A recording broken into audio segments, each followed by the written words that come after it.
Hello साथियों, जय हिंद। आप सभी को आज की इस वीडियो में हम डिस्कस करने वाले हैं RPF SI expected cut off 2024 की। साथियों, आज आरपीएफ एसआई का पूरा एग्जाम खत्म हो गया है। अगर आप भी आरपीएफ एसआई का एग्जाम इस बार दिए हैं तो एक बार इस वीडियो को आप लोग साथी कंप्लीट वॉच कीजिएगा। पूरा इन्फॉर्मेशन हम आपको इस वीडियो में देने वाले हैं कि इस बार टोटल पोस्ट कितनी थी, फॉर्म कितना अप्लाई हुआ था, पर सीट कंपटीशन आपका कितने स्टूडेंट से होगा, फिजिकल के लिए इस बार कितने कैंडिडेट को शॉर्टलिस्ट किया जाएगा, मिनिमम क्वालिफाइंग मार्क्स इसका कितना रखा गया है, यानी आप किस कैटेगरी से आपको मिनिमम कितने मार्क्स लाने चाहिए। फिर आपको बताएंगे कैटेगरी वाइज आपका मिनिमम स्कोर कितना होना चाहिए कि आप इस एग्जाम को क्वालिफाई कर पाएं। तो आपको साथ ही सारी चीज़ें हम आपको इस वीडियो में बताने वाले हैं और जितना भी हम आपको साथ ही मार्क्स बताएंगे, अगर आप लोग का मार्क्स उतना तक बन जाएगा तो आप 100% जो है एग्जाम को क्लियर कर जाएंगे। तो आप लोग वीडियो में बने रहिएगा। साथ ही सबसे पहले बता दें, अगर आपने चैनल को सब्सक्राइब नहीं किया है तो चैनल को अभी सब्सक्राइब कर लो। आरपीएफ एसआई से रिलेटेड पल पल की अपडेट आपको यहाँ पर मिलती रहेगी। तो आइए साथी सबसे पहले हम बात करते हैं, एक एक चीज आपको पूरा प्रूफ के साथ साथ ही दिखाने वाले हैं। देखिए, सबसे पहले समझिएगा इसमें टोटल पोस्ट कितनी आई थी। आरपीएफ एसआई में सबसे कम पोस्ट इस बार आई थी साथी, मात्र 452 पद आए थे। तो 452 पदों के लिए फॉर्म कितना अप्लाई हुआ था, अब देख सकते हैं यहाँ पर फॉर्म अप्लाई हुआ था 15,38,060। तो 15 लाख से ज़्यादा फॉर्म इस बार साथी अप्लाई हुआ था। कितनी वैकेंसी के लिए? 452 वैकेंसी के लिए। तो देख सकते हैं कितना तगड़ा इस बार कंपटीशन होगा। अगर यही हम आपको कंपटीशन निकाल के दिखाएं तो देखिए 15,38,060 जितना फॉर्म अप्लाई हुआ और जितनी वैकेंसी है 452 को डिवाइड कर रहे हैं। साइड में देखिए आपका कंपटीशन आ रहा है साथ ही कितने कैंडिडेट का, 3,402 कैंडिडेट का कंपटीशन एक सीट के लिए आ रहा है। यानी जितना फॉर्म अप्लाई हुआ था उसके अकॉर्डिंग अगर कंपटीशन निकालें तो आपका कंपटीशन 3402 कैंडिडेट का आ रहा है एक सीट के लिए। तो इतना तगड़ा कंपटीशन होने वाला है। लेकिन साथ ही ये आपका फाइनल कंपटीशन नहीं है, क्योंकि जितना फॉर्म अप्लाई होता है उतने कैंडिडेट एग्जाम नहीं देते हैं। और इस बार आरपीएफ एसआई में लगभग साथी देखेंगे तो 55% के लगभग कैंडिडेट सिर्फ एग्जाम दिए थे, इसलिए आपका थोड़ा सा यहाँ पर कंपटीशन डाउन होता है। तो अगर हम 55% निकालें, 15,38,060 कैंडिडेट का 55% निकालें तो आएगा साथी कितना, यहाँ देख सकते हैं आएगा 8,45,933। तो यानी जो कैंडिडेट एग्जाम दिए हैं, जो आपका कंपटीशन होगा वो होगा 8,45,933 कैंडिडेट से। अब आपका हम रियल कंपटीशन निकाल के दिखा रहे हैं। 8,45,933 को अगर हम डिवाइड करें, जितनी पोस्ट है 452 से, साइड में देखिए आपका फाइनल कंपटीशन आ गया साथी कितने कैंडिडेट का, 1871 कैंडिडेट का। तब भी साथी एक कंपटीशन आपका कम नहीं है, क्योंकि एक सीट के लिए कितने कैंडिडेट फाइट कर रहे हैं, 1871 कैंडिडेट फाइट कर रहे हैं। आप सोच सकते हैं आप लोग साथी इस बार कितना तगड़ा कंपटीशन होने वाला है। उसके बाद अगर हम फिजिकल की बात कर लेते हैं, फिजिकल के लिए कितने कैंडिडेट को शॉर्टलिस्ट किया जाता है। फिजिकल के लिए साथी वैकेंसी का हमेशा 10 गुना कैंडिडेट को शॉर्टलिस्ट किया जाता है। तो वैकेंसी है 452, इसका 10 गुना करेंगे तो आएगा 4520, यानी 4520 कैंडिडेट को फिजिकल के लिए बुलाएंगे। तो फिजिकल का कंपटीशन आपको निकाल के दिखा दे रहे हैं। फिजिकल का कंपटीशन है साथी, जितने लोग एग्जाम दिए 8,45,933 को डिवाइड कर रहे हैं फिजिकल के लिए जितने लोग जा रहे हैं 4520 से, तो आपका पर सीट कंपटीशन आ रहा है 187 कैंडिडेट का। यानी साथी आप फिजिकल के लिए क्वालिफाई होने के लिए, यानी आप रिटन एग्जाम जो आपका हुआ ये आपको क्वालिफाई करने के लिए फिजिकल में शॉर्टलिस्ट होने के लिए 187 कैंडिडेट को पीछे करना पड़ेगा। तो यानी 187 कैंडिडेट में से एक कैंडिडेट होगा जो फिजिकल के लिए शॉर्टलिस्ट किया जाएगा। तो फिजिकल का ही कंपटीशन 187 है, तो आप फाइनल कंपटीशन अंदाजा लगा सकते हैं कितना होने वाला है। इसलिए साथी आपको हमने कंपटीशन निकाल के दिखाया है ताकि आपको एक्सपेक्टेड कट ऑफ पर बिलीव हो सके कि आपकी कट ऑफ कितनी जाने वाली है। तो आई होप आपको ये आइडिया लग गया होगा और आपको ये चीज़ें समझ में आ गई होंगी, आपका कंपटीशन कैसे होने वाला है और कैसे होता है। अब आइए हम बात करते हैं मिनिमम क्वालिफाइंग मार्क्स की। ये भी समझिएगा साथी मिनिमम क्वालिफाइंग मार्क्स क्या रहता है, ये क्यों दिया जाता है। तो देखिए सबसे पहले हम बात करते हैं यूआर, ओबीसी और ईडब्ल्यूएस की। इसका जो मिनिमम क्वालिफाइंग मार्क्स दिया गया है साथी 35% है, यानी 35% का मतलब है 42 नंबर। अगर आपका एग्ज़ाम 120 नंबर का है तो उसमें से आप अगर यूआर, ओबीसी, ईडब्ल्यूएस कैंडिडेट हैं तो आपको मिनिमम 42 नंबर लाने होंगे। क्यों लाना होता है साथी आपको बता देते हैं। जैसे मान के चलते हैं इनका एक क्राइटेरिया होता है, जैसे कि आपका 120 है, 120 में फॉर्म बहुत कम अप्लाई हुआ है और स्टूडेंट्स एग्ज़ाम छोड़ दिए, आपकी कट ऑफ मान के चलते हैं 42-43 पे चली गई, तो इसलिए देते हैं किसी कैंडिडेट का 42 से कम नंबर आया UR OBC EWS में, वो कैंडिडेट इस एग्ज़ाम में फेल हो जाता है।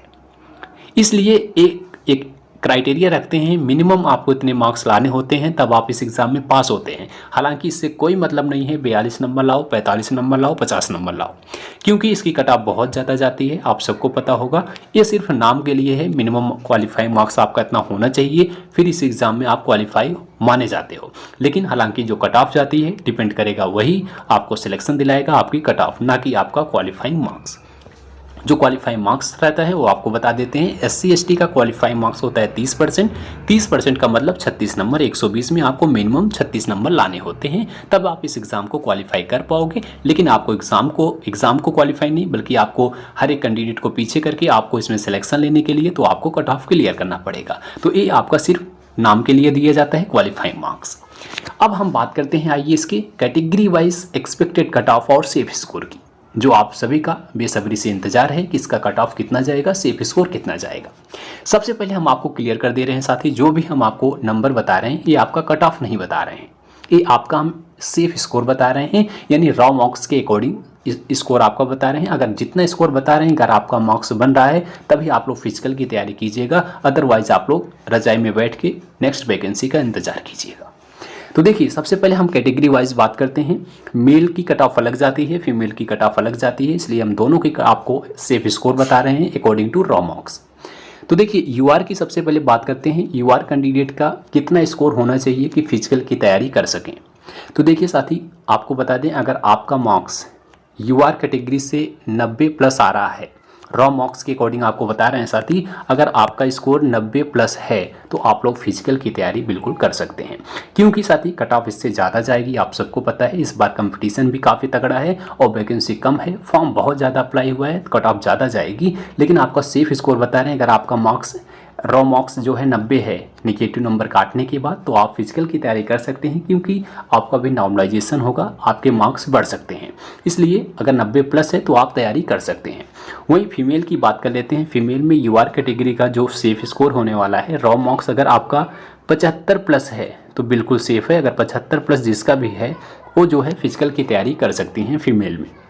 OBC की बात करते हैं। OBC मेल कैंडिडेट के लिए सेफ स्कोर जो है, अगर आपका रॉ मार्क्स 88 प्लस आ रहा है तब आप फिजिकल की तैयारी कीजिएगा। फीमेल की बात करें OBC में, तो अगर आपका स्कोर 73 प्लस है तो बिल्कुल सेफ़ है, ये आप फिजिकल की तैयारी कर सकते हैं। EWS की बात करें तो EWS में वही आपका 87 प्लस होना चाहिए और फीमेल के लिए आपका 72 यानी 72 नंबर होना चाहिए। SC की बात करें, SC का जो मेल कैंडिडेट का स्कोर होना चाहिए रॉ मार्क्स, वो कम से कम 82 नंबर होना चाहिए, 82 प्लस है तो ठीक है। वहीं फीमेल की बात करें, फीमेल में SC का 67 प्लस अगर है तो बिल्कुल सेफ है। ST की बात करें, ST मेल के लिए अगर 78 प्लस है तब आप फिजिकल की तैयारी कीजिएगा।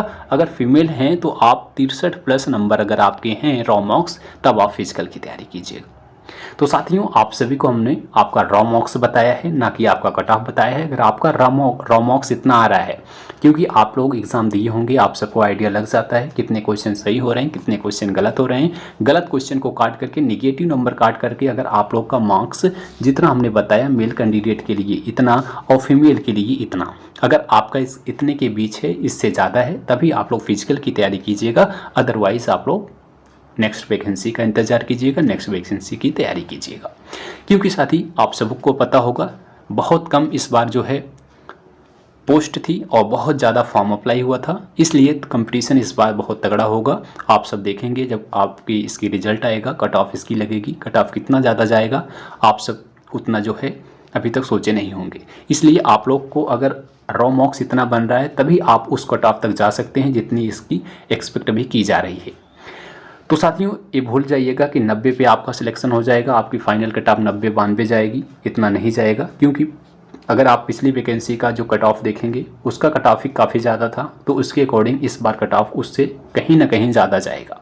तो इसलिए हमने जो भी आपको बताया साथ ही सेफ स्कोर बताया है आप लोग का रॉ मार्क्स के अकॉर्डिंग। अगर आपका रॉ मार्क्स इतना बन रहा है मेल कैंडिडेट के और फीमेल कैंडिडेट का जो भी बताया है, अगर आपका इतना बन रहा है तो फिजिकल की तैयारी आप लोग कीजिएगा साथ ही, क्योंकि अभी आपका नॉर्मलाइजेशन होगा। नॉर्मलाइज होने के बाद आपके स्कोर बढ़ भी जाएंगे, तो बढ़ने के बाद हो सकता है आपके जो है आप कट ऑफ को क्लियर कर जाएं। अगर साथी डिपेंड करेगा आपके नॉर्मलाइजेशन पर, नॉर्मलाइजेशन आपका बढ़ता है तो ठीक है साथी, आप सबका हो सकता है। अगर नॉर्मलाइजेशन स्कोर आपका कम हो गया तो इतने पे स्कोर आपका, इतने पे कट ऑफ आपकी क्लियर नहीं होगी। इसलिए अगर आपका रॉ मार्क्स और आपका एक्यूरेसी पे ध्यान दिए होंगे तो आपका 100% है, नॉर्मलाइजेशन स्कोर आपका बढ़ेगा और इतने नंबर पर रॉ मार्क्स इतना है तो आप कट ऑफ को भी क्लियर कर सकते हैं। तो आई होप आपको सभी जानकारी साथी अच्छी लगी होगी, और इससे रिलेटेड अगर आपका कुछ भी डाउट है तो आप कमेंट बॉक्स में अपना डाउट पूछ सकते हैं, और कमेंट में अपना जो है रॉ मार्क्स ज़रूर लिखिएगा कि आपका रॉ मार्क्स कितना आ रहा है और आपकी कैटेगरी क्या है। तो दोनों चीज़ आप लोग मेंशन कमेंट में ज़रूर बताइएगा कि आपका रॉ मार्क्स अभी तक कितना बन रहा है, आपकी क्या कैटेगरी है, जिससे हमें भी एक डेटा मिल सके कि आप लोग का रॉ मार्क्स हाईएस्ट कितना तक जा रहा है। तो आप लोग अपना मार्क्स ज़रूर लिखिएगा साथी, और अगर चैनल को सब्सक्राइब नहीं किया तो चैनल को भी सब्सक्राइब कीजिएगा और वीडियो को भी लाइक कीजिएगा। मिलेंगे अगली वीडियो में, तब तक के लिए जय हिंद, जय भारत।